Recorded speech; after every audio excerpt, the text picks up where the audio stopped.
Joe Rogan Podcast, check it out. The Joe Rogan Experience. Train by day, Joe Rogan Podcast by night, all day. How are you? It's great to have you on. We're great, Joe. It's good to be here. Yeah, thanks for having us on. We're very passionate about what we study, and we want to inform people about it. Yeah, of course, boys. So what is it that you guys study? Well, Joe, we study SIDS, which is also known as Sudden Infant Death Syndrome. Interesting. So what causes SIDS? Are these babies just dying out of the blue? Not quite, Joe. So, SIDS actually refers to death in a healthy infant less than a year of age whose death remains unexplained, meaning that it's not simply an infant who suffocated in their sleep. Yeah, so we don't fully know why it happens, but there are a lot of theories out there and some studies that have even found biomarkers that may tell us if an infant is at higher risk for SIDS. What questions do you have about the science behind SIDS? Okay, so how does this syndrome actually work? Like what's going on biologically? Great question, Joe. Due to difficulty researching SIDS pathology, we have a hard time understanding exactly what is happening. This, however, does not mean we have no information to go off of.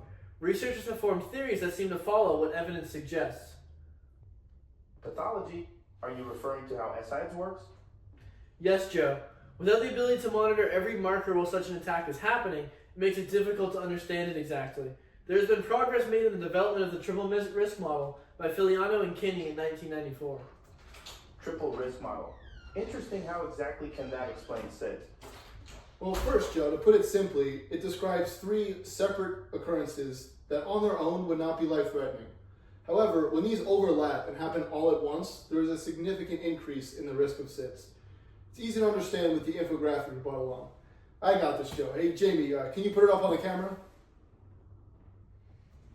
Can you put the whole model together for us and better explain why it is used today? Yeah, Joe. So I believe it is easiest to see these factors as multipliers for the risk of SIDS. On their own, they don't pose much risk, but when happening simultaneously, they exponentially increase the risk of SIDS occurrence. I'll use an example. Imagine there's an infant that has a genetic problem with its breathing or even its heart rate. While this does tax the infant's body at the time, it's able to overcome it. Then, say this is happening during its 4th month of life, where many developmental changes may lead the body to react in unusual ways, leading to instability, especially while the infant is sleeping. Even now, the baby may still be able to adapt until an outside stressor comes along, such as being placed on its stomach to sleep, taxing the infant even more. Now, with all these stressors added simultaneously, the baby may not be able to breathe normally, leading to SIDS. If I were to give birth to an infant today, what should I do to prevent SIDS or other unexpected deaths with my infant? Well, Joe, I think there are 7 big themes we talked about today.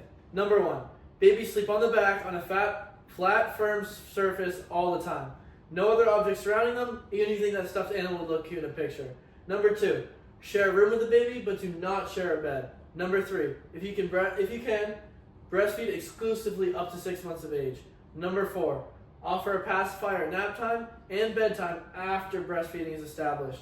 Number 5, avoid any form of smoking during pregnancy and alcohol and illicit drug use before, during, and after pregnancy.